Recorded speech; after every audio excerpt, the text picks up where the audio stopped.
pessoal, então continuando com o nosso curso de Introdução à Ciência de Dados, nos vídeos anteriores eu vim motivando vocês a entender a era do Big Data e Analytics e falei que nós somos capazes de gerar grandes volumes, variedades e com muita velocidade de dados, e também falei que nós já temos métodos disponíveis, métodos científicos e poder computacional para analisá-los, que formam a harmonia perfeita, o Big Data e o Analytics. Porém, para fazer esta junção, eu também disse que nós precisamos de pessoas, tá? E essas pessoas são os cientistas de dados. Então, para responder o que é um cientista de dados, ou quem é o cientista de dados, nós precisamos de uma definição do que é a área de ciência de dados, tá? Então, a área de ciência de dados, ela é uma área razoavelmente nova, talvez ela vem ganhando proeminência aí na última década, mas uma década não é nada para uma área de pesquisa, tá? E claro, né, toda área nova, ela passa por um processo de maturação e definições vão aparecendo, tá? Então aqui dentro da Ômega, Escola Online de Ciência de Dados, nós adotamos a definição de ciência de dados da Data Science Association, é uma associação norte-americana, que em 2013, no seu código de conduta, definiu ciência de dados como sendo o estudo científico da criação, validação e transformação de dados para criar significado ou valor, tá? E o cientista de dados é o profissional que usa esses métodos científicos para entender e criar significado a partir de dados brutos, tá? Então, essa definição, que eu traduzi do inglês, com essa palavra significado ou valor, às vezes ela fica um pouco ambígua, um pouco difícil de entender, tá? Mas na sequência nós vamos vamos tentar explicar esta definição com mais detalhes através de um exemplo. Também a profissão de cientista de dados, ela ficou muito famosa, né, por uma matéria que saiu aqui em algumas revistas na internet, dizendo que o cientista de dados é a profissão mais sexy do século XXI. Então esse aqui foi algumas reportagens muito interessantes sobre a carreira. E também o site Glassdoor, ele faz um ranqueamento das profissões com relação ao salário, com relação à satisfação das pessoas que têm aquela profissão e também com relação a perspectivas de abertura de emprego, né? E no caso aqui, a versão norte-americana do Glassdoor mostra que a profissão de cientista de dados foi ranqueada como a segunda melhor do mundo, tá? Então, é uma profissão que vem ganhando aí grande proeminência entre as outras profissões e também é uma profissão que as pessoas estão felizes. Então, se eu ver aqui o Job Satisfaction, as pessoas são felizes em trabalhar com ciência de dados, tem uma boa remuneração por isso, tá? E também tem aí algumas perspectivas de abertura ou de empregos abertos, posições abertas para cientistas de dados, tá? Bom, mas o que significa gerar essa geração de valor da definição de ciência de dados e do cientista de dados, tá? Então, para tentar explicar o que é gerar valor usando dados, eu fiz uma espécie de uma brincadeira, um jogo, tá? Um jogo muito simples, onde eu tenho duas maquininhas, tá? A máquina M1 e a máquina M2, tá? Esse jogo tem umas regras muito simples. Cada máquina ele vai sortear um número entre 1 e 5. Então é como se fosse um jogo. Você vem aqui e fala, quero jogar. E essa máquina vai te dar um número entre 1 e 6. E você pode vir aqui nessa outra máquina e jogar. E essa máquina vai te dar também um número entre 1 e 6. Para você ganhar esse jogo, você deve acertar qual o número a máquina irá sortear. Então, no primeiro momento, você pode escolher qual máquina eu vou jogar. Vou jogar na máquina 1 ou na máquina 2. E uma vez que eu escolhi qual máquina eu vou jogar, eu vou dizer, bom, eu acho que vai sair o número tal. Se sair esse número, eu ganho. Se não sair, eu perco.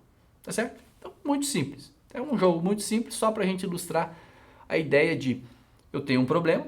Esse problema ele está sujeito a uma incerteza, porque eu não conheço nada sobre a máquina. Eu só sei que vai sair um número entre 1 e 6, mas pode ser que só saia 1 na máquina 1, pode ser que só saia 2 na máquina 2, pode ser que ela simplesmente sorteie. Eu não sei nada. Eu não tenho nenhum conhecimento prévio sobre esse jogo, tá? E é isso que eu tenho que fazer. Bom, e aí eu pergunto para você, né? Que número você escolhe para cada máquina, tá? E aí você pode falar qualquer número, basicamente. Por quê? Porque que você não conhece nada sobre o jogo. Então, 1 é tão bom quanto 2, é tão bom quanto 3, é tão bom quanto 4 e assim por diante, tá? O jogo da máquina 1 é tão bom quanto o jogo da máquina 2 e assim por diante, tá? Porém, eu vou ajudar você.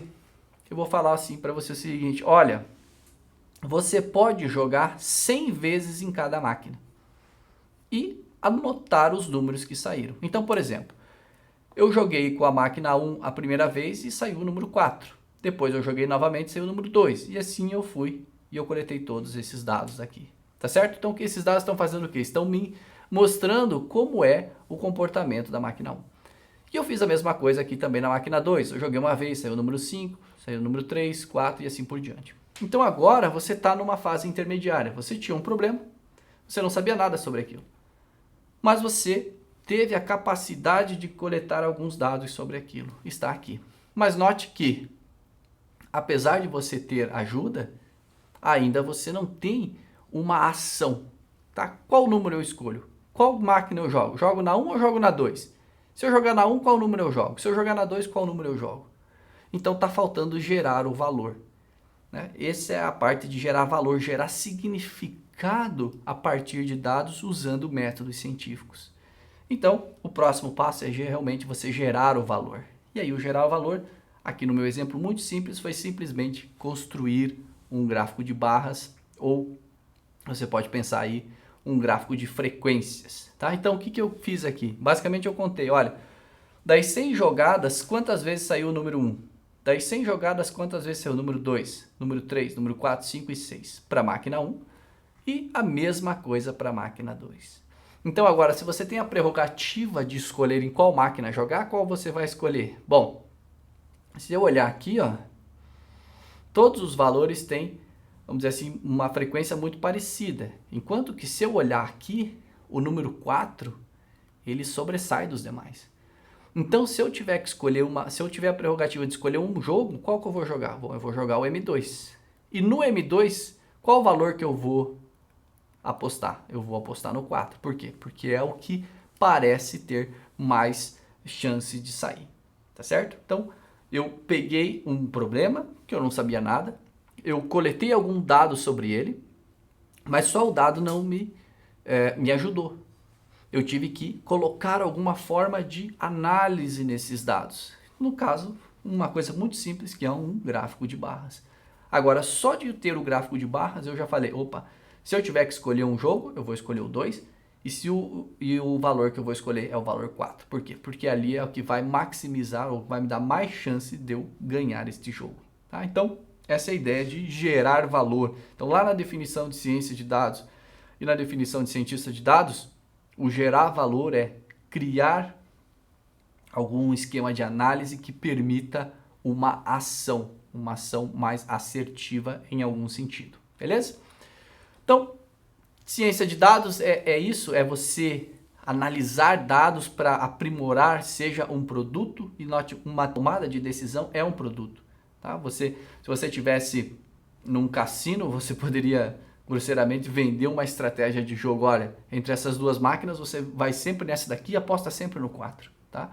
Claro, isso é só um exemplo didático, mas a ideia é que os dados podem ajudar você a tomar melhores decisões e a criar produtos baseados nessas decisões. Tá?